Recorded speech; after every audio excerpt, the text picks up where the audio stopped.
money, the resources, etc. So these are some of the activities we've been involved with from the ICT perspective. So we've got a strong vertical in the healthcare arena, but our across-the-board technology application is mobile, and ICT is very strong. Well, it's a very interesting survey project. It'd be fun to I think do I that. do have it. Folder, so let me leave that with you. I'm sorry? I have my company folder, so I'll. We're going to be here till Monday. Okay.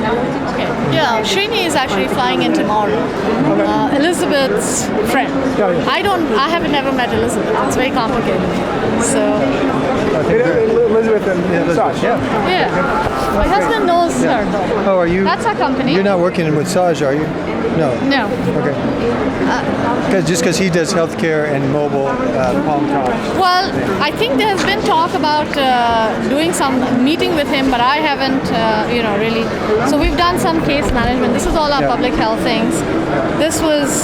We also work with the County of Los Angeles very actively, and CDC post 9/11 funded. We need to worry about the time here now because I got to go to a presentation. Oh, please, go ahead. Let me just leave this with you. Okay.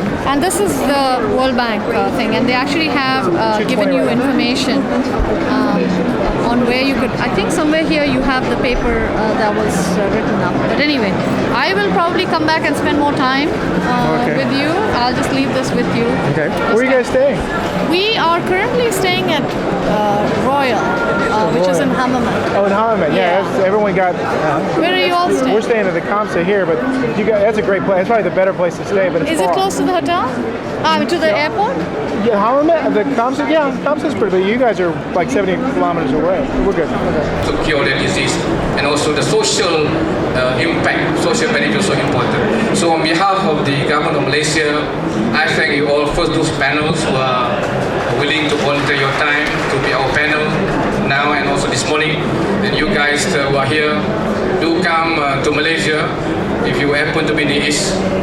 We have a nice country, nice people. Come and share. We'd like to come over and we'd like to share some of our experience with you. So I thank you all for being with us. Thank you.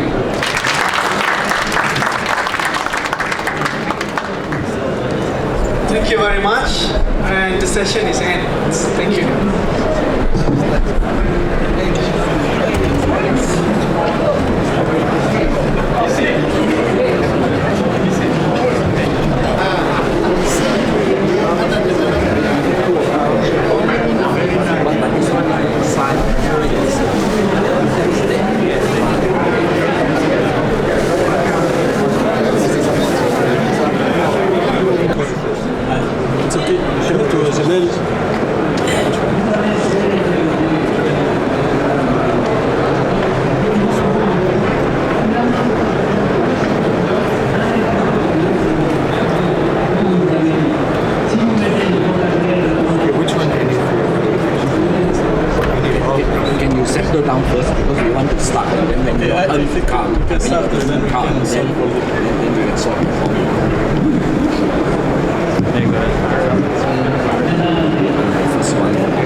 Let's make a start, please.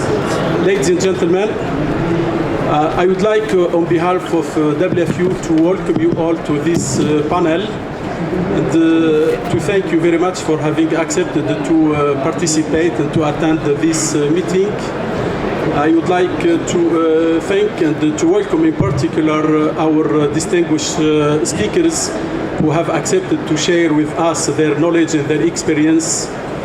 And this panel is being organized by the World Federation of Engineering Organizations through its Standing Committee on Information and Communication. And I wanted to take this occasion to acknowledge the presence with us of my colleagues from WFEO, and I wanted to name Mr. Sadiq Ben Jem'a, former president of WFEO,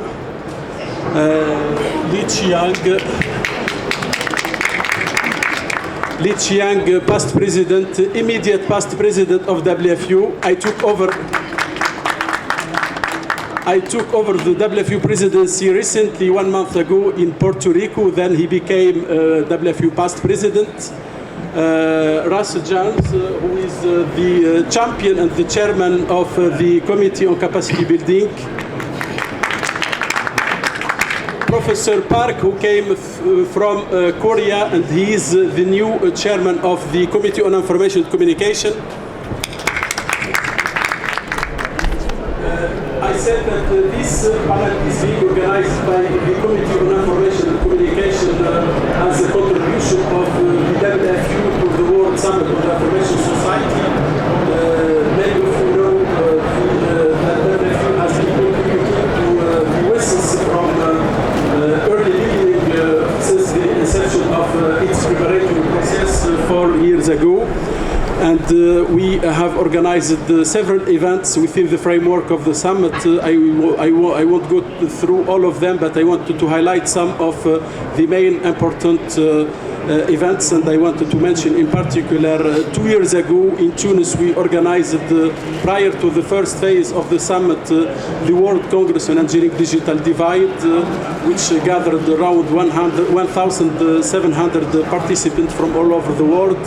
And at the end of this Congress, the WFEO adopted the Carthage Declaration on Digital Divide.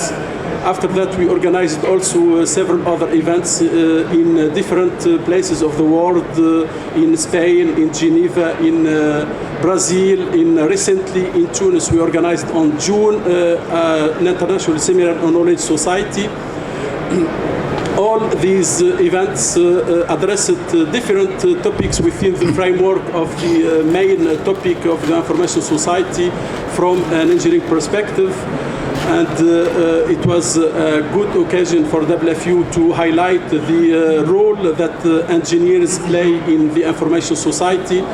And as you know, WFEO conceives its contribution to this major event as a continued process rather than some isolated events. That's why we are looking forward to the after Tunis, because if you see the documents that were adopted in the first phase, the plan of action, we can see that 60% of the recommendations have to do with engineers and technology. So the contribution of engineers and scientists is clear to build an inclusive information society. And for this reason, WFEO contributed to this summit to highlight and to show that the role that engineers can play. And today we are organizing this event as a parallel event to the summit, and I wanted to thank the speakers who accepted to share their experience with us. I want to mention first Datu Li Chiang, who is going to make a presentation about the Millennium Development Project and report on the Science and Technology High-Level Roundtable, which was held on 13 September in New York. Li Chiang has been heavily involved in Millennium Development Project, and I nominated him as the ambassador of the WFEO with the United Nations. So he is going to report on the work that has been carried out by the engineers within the United Nations, and particularly with regard to the Millennium Development Project. Professor Li Chiang, you have the floor. Thank you very much, President of WFEO, Kamal Ayadi, past President of WFEO, Sadok Benjema. I remember President Benjema in WFEO General Assembly in Jakarta, 1979. So I'm so glad to see that he's so healthy and so young, looks so young. Today, as Kamal had just told you, I'm going to speak on engineers, engineering, ICT, and the Millennium Development Goal. So I actually create the indulgence of those who were here this morning. Basically, I always sing the same tune nowadays. It is the engineers and the Millennium Development Goals. To set the scene why we need development, we look at the world today. So you see that 2/3 of the world of 6 billion people are poor, very, very poor. And the world, it is an unequal world, and I call it the world of inequity, because again you can see the 0.8 billion of the rich, they have 9 times the wealth, 8 times the energy consumption, of course 8 times the carbon emission of the poor, and you can see what the suffering of the poor is at the bottom of my slide. And if we project to the middle of this century, 2050, then the world population by UN estimate will be between 9 to 10 billion. The rich countries, their population are in decline, as everybody know, and aging. So all the increased population would be in developing country, and basically in the urban, the mega cities of developing world. And so the problem of hunger, poverty, disease, illiteracy, all that is going to get worse unless we make a very determined effort to achieve the MDGs by 2015. And I think that in the last 50 years, science, engineering, and technology has contributed a lot to the wealth creation in the world economy. But in doing so, it has also widened this gap of inequity and inequality. So I think it is up to science, engineering, and technology to do its the best, utmost, to contribute to the solution of this problem. The United Nations General Assembly in the year 2000 have nearly 180 world leaders in conference in New York, and they all realize that solving the poverty problem is the biggest challenge of the 21st century. That's why they adopted the Millennium Declaration, including the Millennium Development Goals. But then September 11 happened, and then after that Afghanistan, and after that Iraq. So the development agenda of the United Nations was sidetracked.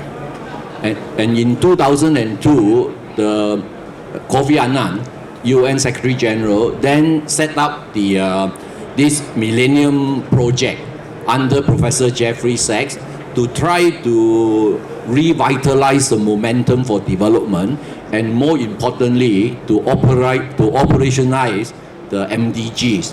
And as I just want to remind you what are the 8 goals under the MDGs, and also then the task forces are actually devoted to have action plans for goals and targets. And I am actually in task force number 10, Science, Technology and Innovation, and Kamal Ayadi is also a member of that task force. Okay. Our task force actually is to build global alliance and also to try to spread the benefits of new technologies for the MDGs. And at that time, it was specifically mentioned that ICT, the benefits of ICT for development. But I think that our task force and myself, I think that ICT by itself cannot directly, feed the hungry or cure diseases. It is a great enabling technology. So we must also look at other sunrise technologies like biotechnology, nanotechnology, material sciences, and remote sensing technology, which will contribute to improve the life of the world's population. Okay. We also actually look at a lot of work that has been done in the scientific and academic and engineering community, and we incorporated them into our report. What are the main conclusions of our task force? One is that in developing country, we must improve the science, technology, and innovation policy environment.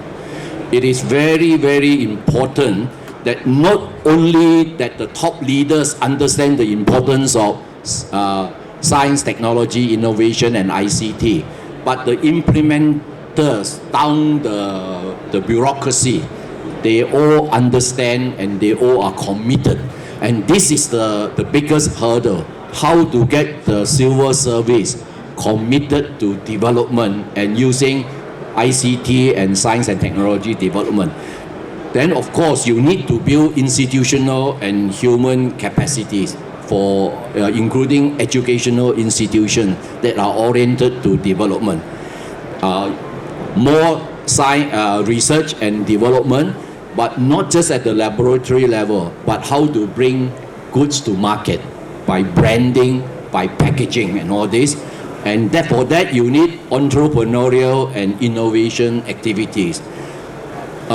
Developing countries by themselves cannot undertake a big supply or project by itself, but we can find niches in the global production chain, like what Taiwan has been able to do, and that the niche can be a very lucrative niche.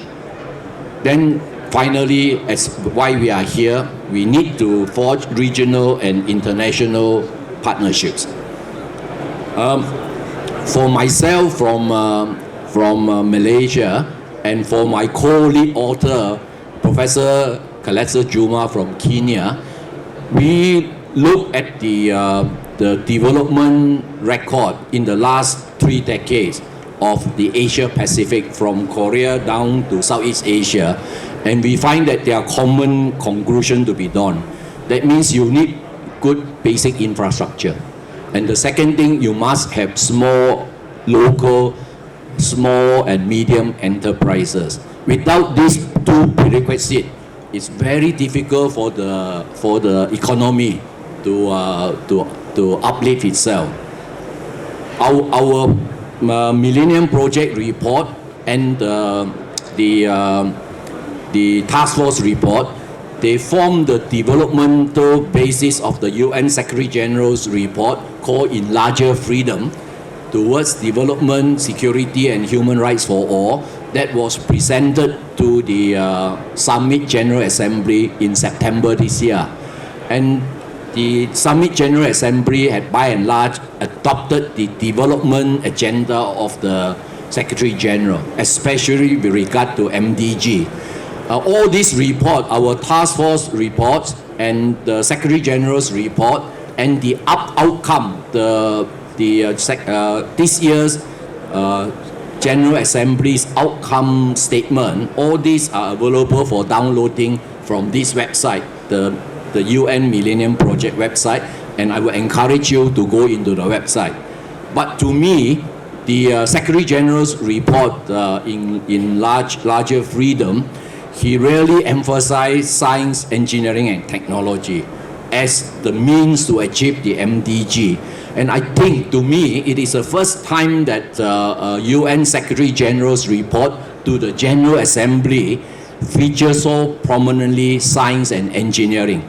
So I want to quote a few examples that he said that this is the first time human society has the resources and the technology to make the right to development a reality for everyone and to freeing the entire human race from want. But success will require sustained action, because development successes cannot take place overnight. And it takes time to train teachers, nurses, and engineers, and to build the infrastructure and to create the jobs. Okay? So we need to invest in human capital and also development-oriented infrastructure. And he emphasized small and medium-sized firms as providing decent jobs for both the poor, the women, and the younger people. And so he emphasized also that we need to actually expand science and engineering faculties and stress development and business applications in science and technology curriculum. He wants to have a very much extended and enlarged R&D effort in 2 areas, tropical medicine and also tropical agriculture. He emphasized regional cooperation in infrastructure and also he wants to appoint a science advisor in his office together with a council of development advisors in order to make sure that all the UN development efforts have got at its core science and technology at the very top of the UN hierarchy. Now, I think there's no doubt that ICT can significantly contribute to the achievement of the MDG as the UN Secretary General had said, and he wants to try to have a lot of contribution to his Digital Solidarity Fund.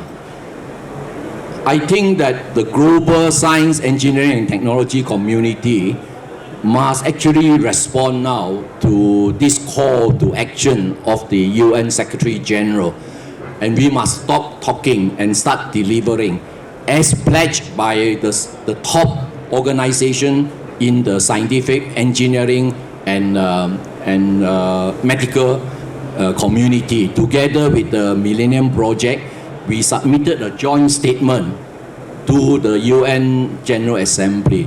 And basically what we do, we pledge ourselves that we, representing the world's scientific community, commit ourselves to working with appropriate partners towards these urgent goals. Okay. As Kamal said, a high-level round table was convened 13th of September in New York on the site of the General Assembly.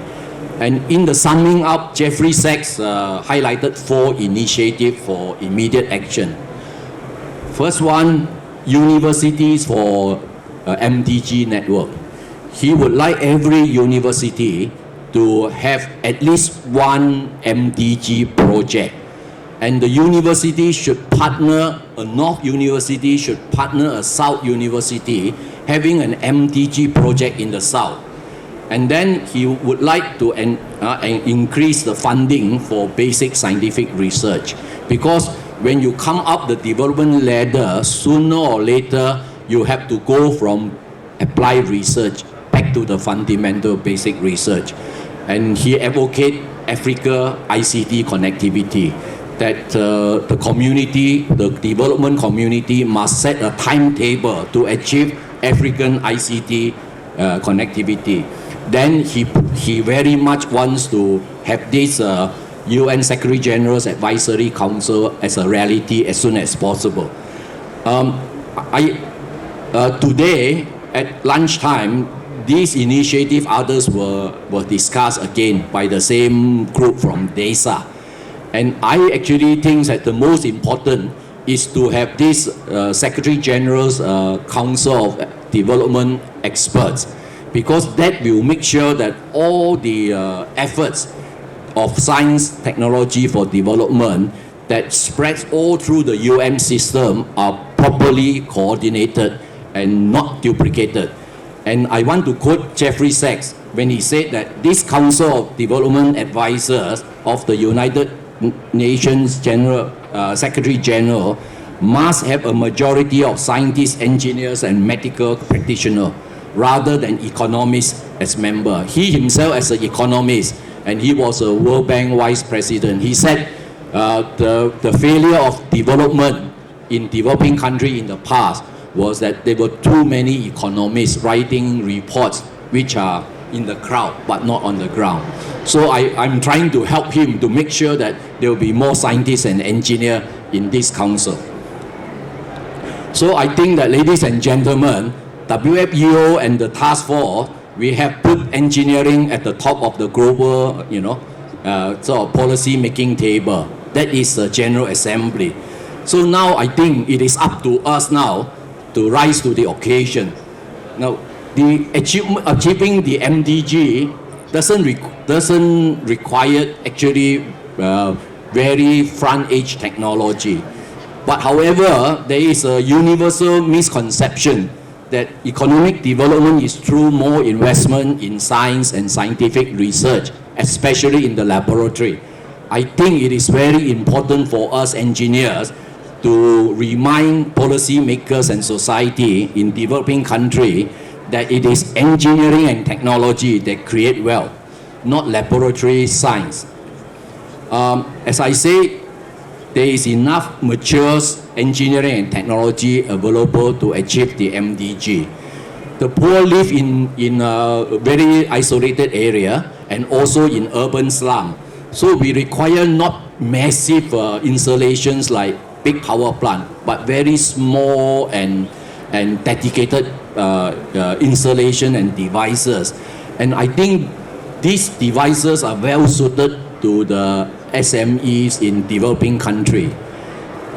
So the first priority to me, as I say, is physical infrastructure. That is physical connectivity. And of course, the most vital engineering sector is the engineering construction sector. Okay. Then the second thing is that we must tackle the problem of human resource development. And because achieving the MDGs in developing countries need more engineers, but we all now suffer from brain drain. That because in the developed world, the universities are not turning out enough engineers. So there is a migration of engineers from the developing world to the developed world. So now how do we overcome this brain thing? For me, is that we got to have South-South cooperation. They are big countries because of their own needs, like China, India, Brazil, Mexico, to quote a few, that they turn out many engineers. For example, last month, there was a report from the US National Academies warning USA that their edge in science and technology is declining. And one of the reasons quoted was that China turn out every year 600,000 engineers. India 300,000, US is only 60,000. So if we can borrow some engineers from China and India, we will solve our brain drain problem. So in Asia Pacific, we have this called the APEC Engineer Register. And next March, in our World Engineering Education Congress in Budapest of WFEO, we are going to focus on mobility of engineers, because mobility of engineers and knowledge professionals, it is a vital to achieve the MDGs for developing country. But I think the most important thing that we must do is that we must try to be caring professionals to serve the community. So I would urge everyone to develop engineering voluntary service, like by having such organizations like Engineers Without Border, Engineers Against Poverty, and Register Engineers for Disaster Relief in every of our member countries. ICT, yes, it is here to stay and grow, and it is without doubt a great enabling technology. It creates wealth, and also it accelerates the growth of sunrise enterprises. And ICT, because it spread knowledge, it connect the knowledge workers, so it is going to be used mostly by the young. The young are the one that is most conversion in the use of ICT. And these are the people that's going to create wealth and jobs in developing countries. So, ladies and gentlemen, the MDGs provide a unique challenge and opportunity for engineers and the engineering profession on the world stage. If engineers and engineering can help uplift the living standards of the 4 million poor at present, and the future 3 to 4 billion additional poor by the year 2050, what a huge market for the world. We just look at Malaysia in the past 20 years, China in the past 10 years, India, Brazil, and Mexico now. Therefore, it is in every engineer's enlightened self-interest to work for the MDGs. Thank you very much.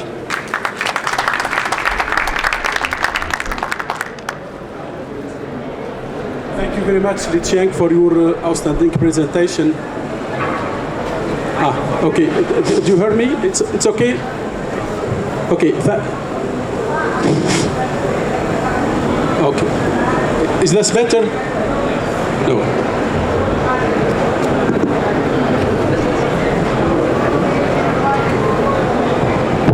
Okay, this is better. Thank you very much.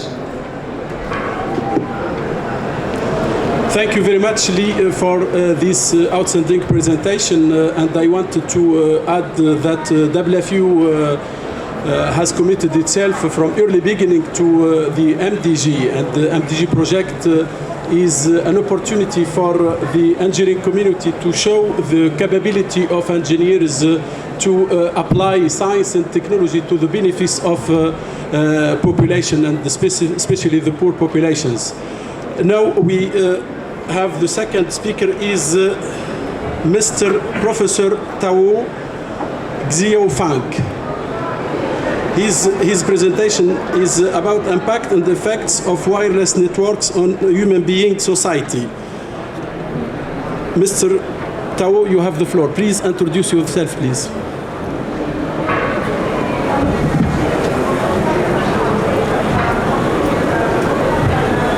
Thank you, Mr. Chairman. Thank you, Mr. Chairman.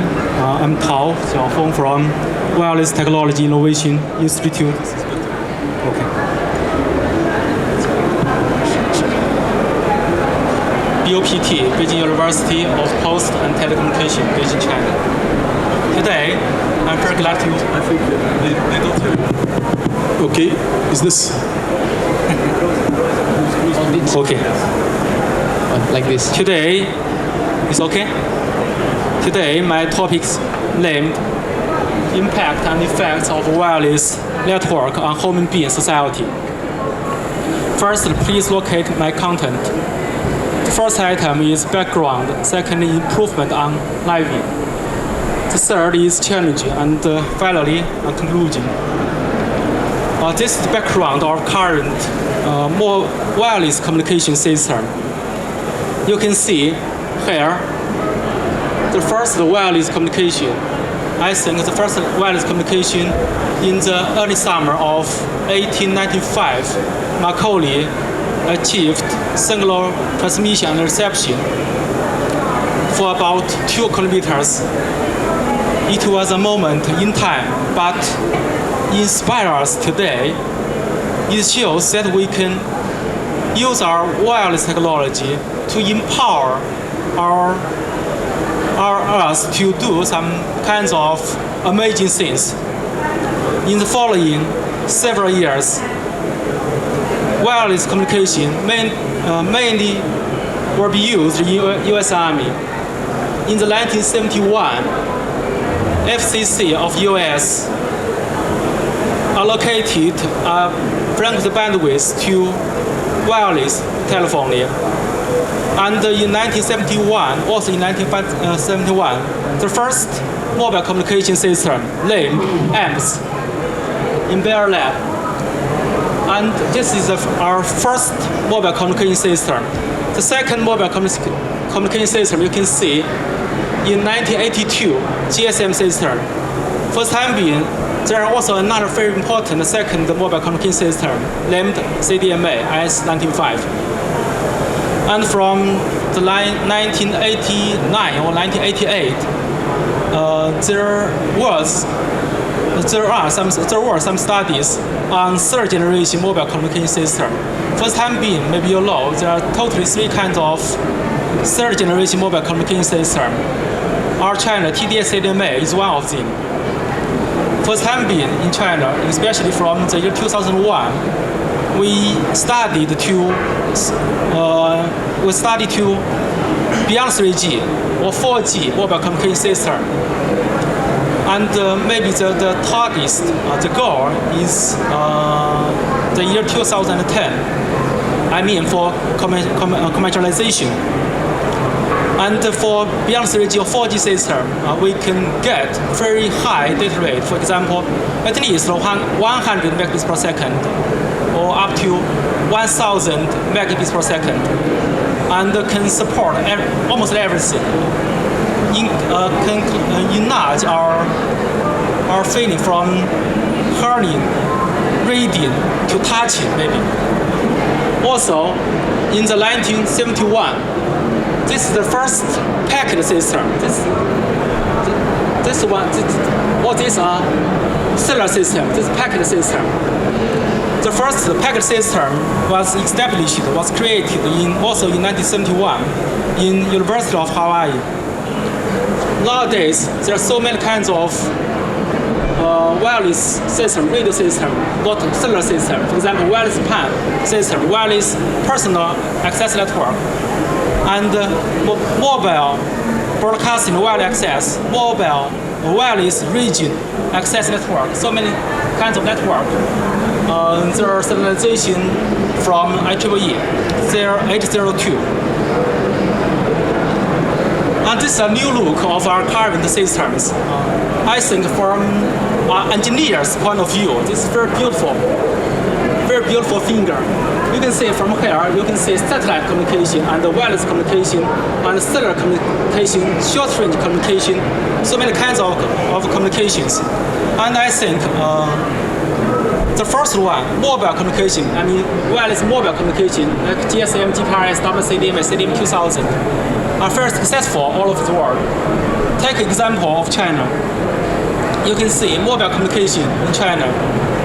In 1994, the number of mobile subscribers is about 1.7 million, and the increase rate of mobile subscribers, you can see over 100%. And in the year 2002, you can see the number is 334 million in China. And the increase rate of mobile subscribers is 24%. And in this year, in August, you can see the number is 372 million in China. This is, there also has a product about from IDC, Internet Data Center. The number of mobile subscribers in China will be 535 million in the year 2009. Very successful, I think. Okay, sorry. And from this slide, I will show you some improvement on living if we use a wireless communication system. You can see from this slide, home environment and office environment, communication, education, medical, so many things. There's some trouble on the display. Improvement on living of wireless network. First, we can locate home environment. This column shows us some features of home automation if we use wireless communication, if we use wireless network. Imagine, as an engineer, we need some imagination. I always want to see, imagine. If you arrive home, if your home equipped wireless network, I think if you arrive your home, your system, I mean, your home automation system can unlock the door, can connecting, and can turn off some, for example, turn off low sprinklers and turn on some pumps, something like this. All this feature will be happened in home automation. And you can see communication. We can use some feature about mobile telephone, email. I think for the time being, email is very important for us. For example, when I come here, first thing, I want to find somewhere to access network and send some email. And short range culture, and also for office system, wireless office system, you can see there's also three kinds of properties. Wireless office phone system. In these items, I think the most important thing is integration. Integration fixed telephone and cellular telephone. And Second item is wireless office handset system, and then I think in this item mainly focus on mobility, and also there's also third items you can see from this slide, and this for education. Education, for example, some features are wireless classroom. I think it's very important. Also, mobile campus student administration. For medical, also there are some applications you can see from this slide. Totally, at least 8 applications you can see. Followed by mobile, Inspire, telemedical, something like this. You can see from this slide. This slide gives us a brief summary of benefit of wireless network. You can see wireless network can promote economic development, also can promote intercultural communication, promote medical development, for promoting education development, and promoting home and work environment. You can see from this slide. And we also should face some challenges. From this slide, I will show you part of challenge. I think the first challenge we should face is electromagnetic radiation on health. The electromagnetic radiation is main producing cause of the cardiovascular diseases, diabetes, and canceration. And the electromagnetic radiation directly does harm to the genital system, nervous system, immunity system of body. You can see there are also another two you can read from this slide. And just like I said, imagine your microwave stove. They use the same frequency, 2 GHz, as WCDM system, as the third generation mobile communication system. So you can imagine microwave stove. You can imagine the harm from electromagnetic radiation. This slide shows us some additional challenges, potential dangers of wireless network. You can see mobile telephone variables, divergence of individual privacy, mobile telephone crime, and syndrome of network crisis, and digital divide, and you can see the last one. And this one, I think, this one maybe can borrow some physical and psychology diseases from these items. And as for these items, I have a different experience of digital divide. In our institute, some students give me some email or give me some SMS. They use some their own samples, and most of them can't recognize very well. And here I will give you a conclusion. And just like I said, wireless network can bring us some many advantages. Also, we should face some challenges. And how to overcome this kind of challenge, it's hard to say, but here I will show you some basic principle. You can see there's 5 items. You can see non-malfunctions, permission, respect, and justice, sustainable development. You can read from this side. As for non-malfunctions, this is the moral minimum which require any network action should have no harm to any other networks or anyone else. And the wireless network belongs to the whole human being society. So when you use it, you should consider others' feelings. It's very important, I think. Respect, so the network must, according with the characteristics of human and the main body of every wireless network, should respect each other. Permission is the source of the moral authority. So you should give permission first, and when you want to do something related to others' authority. For example, for 4G research, maybe we can use a special technology named ad hoc. I mean, if two subscribers want to communicate, maybe they can communicate directly without using base station. But if we want to use this kind of technology, permission is very important. And sustainable development, this the supreme end which requires any network action should ensure the health development of wireless network. This slide just shows some basic principle, and I think this is all for my presentation. Thank you for all. And also, I want to say another word. This is our slogan. We are thinking for innovation.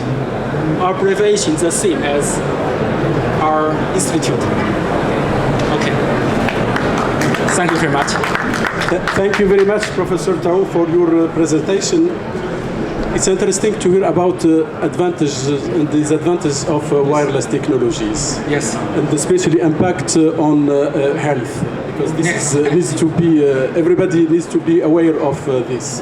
Yes. I wanted to add that in Africa, wireless technology is growing very, very fast. And we have reached right now just around 8% of penetration rate of the mobile telephone, whereas the penetration rate of landline telephone is less than 1. So it's for African countries, wireless technology is the hope for the future, and we are looking forward for the internet through wireless technology. Will bring really internet to Africa. Our next speaker is Mr. Francis Muguet. Francis Muguet, you may introduce yourself, please. Is going to speak about open source software, the challenge of the 21st challenge. You have the floor.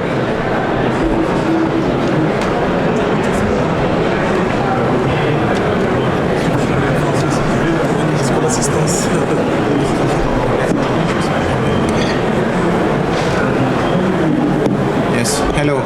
Yes, I will speak in English, but if there is any need of precision in French, I can do it. Is you hearing me okay now? Louder? It's okay. It's okay? Okay, so I have to apologize. I've been somewhat, taken between different schedules, and also the fact that P63 were just behind, so I didn't have so much time. Okay, I introduce myself. Okay, I'm Dr. Francis Muguet, I'm French, and I'm the chair of the Civil Society Working Group on Scientific Information, and also the co-chair of the Civil Society Working Group on Patent and Copyright. So I'm both a defender of open access to scientific information and so technological information, and also a supporter of free software. So I believe all these aspects are interrelated. Maybe this one is better? Okay, yes, okay. One thing must be remembered is that, in fact, when you go back to the beginning of the Industrial Revolution, the people are always speaking about the fact that they were the birth of the capitalism, of new framework, legal framework, but also there was also the birth of the culture of sharing at that time. Before, in the Middle Age, the people were in fact hiding from each other their knowledge. It turned out that at that time, in fact, the scientists and the people of knowledge decided to share knowledge, in fact to publish them. And this is one of the key elements of the Industrial Revolution, because in fact the people can in fact take advantage of the body of knowledge of the other person. Concerning in fact the sharing of knowledge, it is apparent that, for example, if Watts was able to develop his steam engine is because Newton has published his work. Concerning the free software, it must be understood that it is also some kind of a logical continuation of this process. Whenever you have knowledge, and in fact you embed knowledge in a software. Now, if you have open content, then you have a need to access to it. I will go back to the question of open access after to switch back to the problem of, in fact, free software. For open access to scientific information, in fact, it turned out that you all may know or may not know, I don't know, that in fact scientists are writing the report of their research and then giving it for free to review and journals, which are then reselling to the scientific and engineering committee at a very high price. So it doesn't make so much sense, in fact. Concerning the software, it is a connex problem. So whether, in fact, when you write software, there is a problem of the development paradigm. Whether you write software when you share, in fact, this software or not. So on the pure basis of efficiency, in fact, there is two movements, in fact, for free software, open source. En français, c'est les logiciels libres. On ne fait pas la distinction entre les deux. Mais in English, they make the distinction. Open source is mostly, I will say, the development paradigm. Free software is the overall philosophy. So open source, why open source? For the engineers, I think is more efficient. It's simple as that. When people are writing software, when they know that software will be looked upon and examined by the other, they always write better software. And also they comment it in a better way. So you have, in fact, first an improvement over the quality of the software. The second thing is about the interoperability. When you have a free software, you look into the source, then you can build, in fact, an interoperable software. Another point is about confidence. The people have confidence in, for example, using a software because they know that, in fact, then they have the source. In fact, they can use it even if the company who has produced it disappears. So this is a very important point for companies in developing countries because they don't have the credibility, in fact, to say, well, in 10 years I will exist. If they don't develop it free software, in fact, they don't give it an insurance that these people, the people that are going to sell not only the software, the free software, it doesn't problem you can sell it because even if it is free, but also you are selling the services, but after that they can still use it.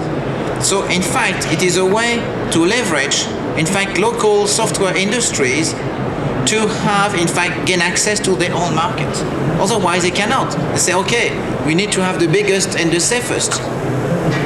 So this is another point. The third point is about security, and now it is a very important point. When you have problem, you have problems about security, and you need to have a look at the source to be sure that the software is really what you ask for it.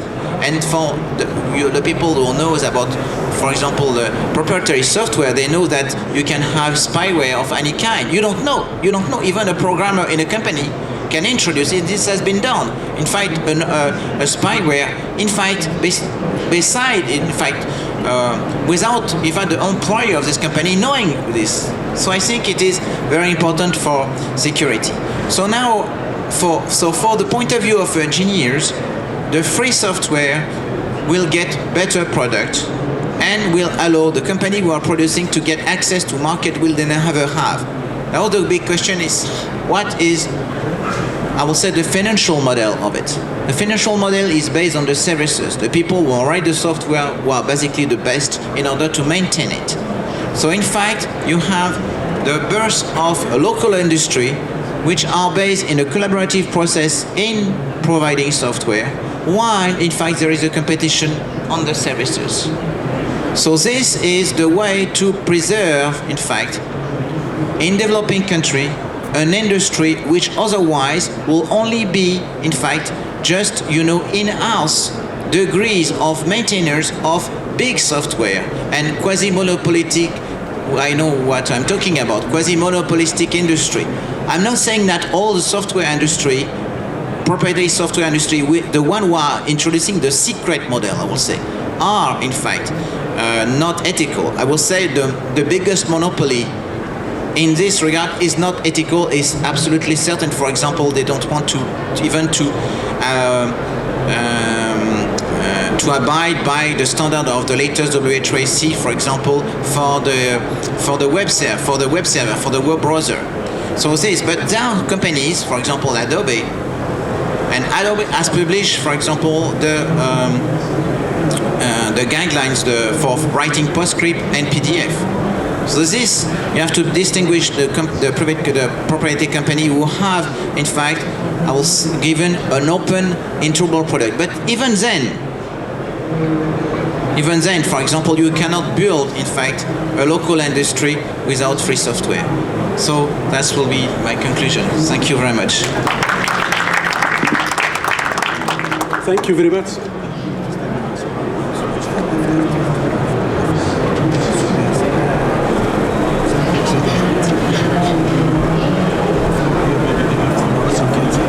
Thank you, Francis, for your presentation. We are going to open the floor just to allow the audience to ask Mr. Francis about his presentation, if you have any question, because he's going to leave us right now. Is there any questions for Mr. Francis Miguel? You can ask your question in French and in English, both. He's speaking French. It's actually French. No question.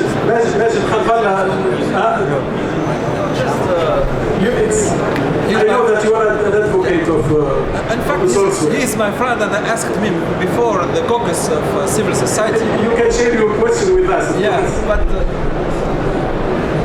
actually, Mr. Ruby is my friend, and I was asking him the caucus, but I can share. I can share my question with everybody here.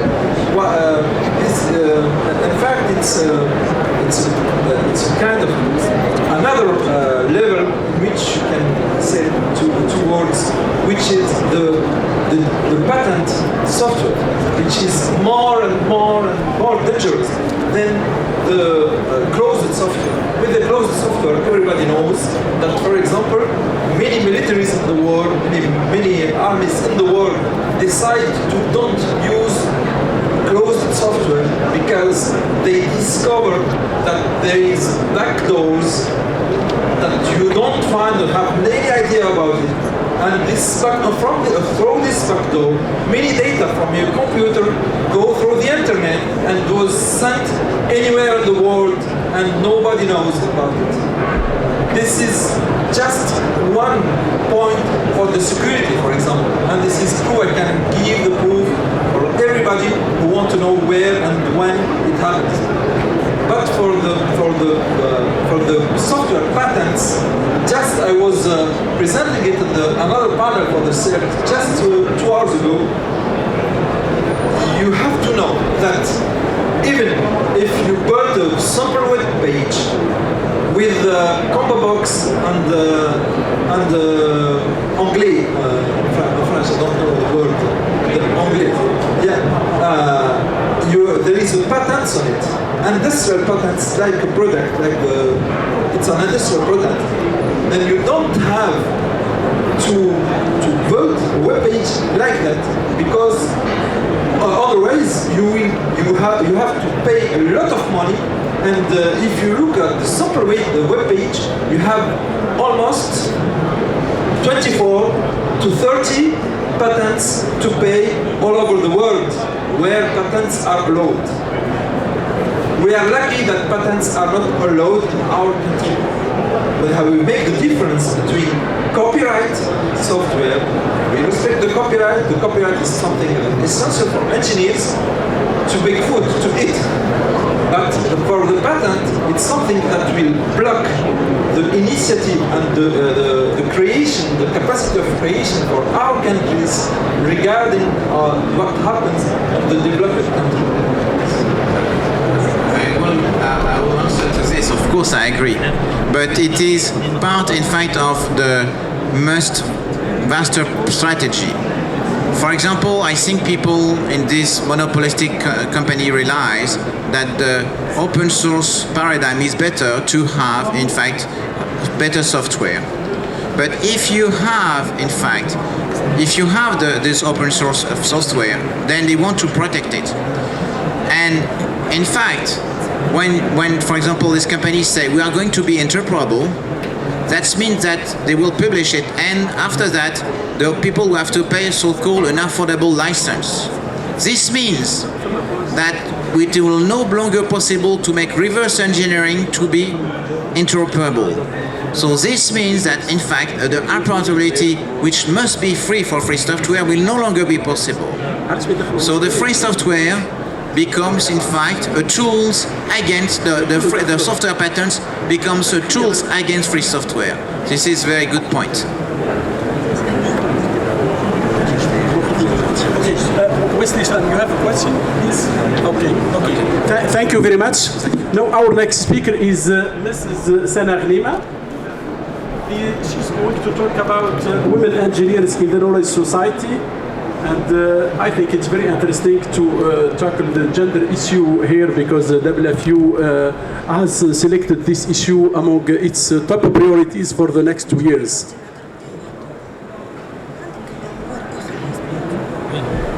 You have the floor.